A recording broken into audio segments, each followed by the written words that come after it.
Hi friends, ছেলেটাকে চিনতে পারছেন? আশা করি অনেকে পারছেন, অনেকে পারবেন না। তো পরিচয়টা তার দিয়ে যাক।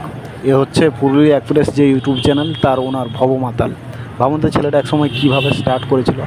কিছু কমেডিয়ান ভিডিও থেকে আজ একজন পুরুলিয়ার নামজাদা পপুলার সিঙ্গার।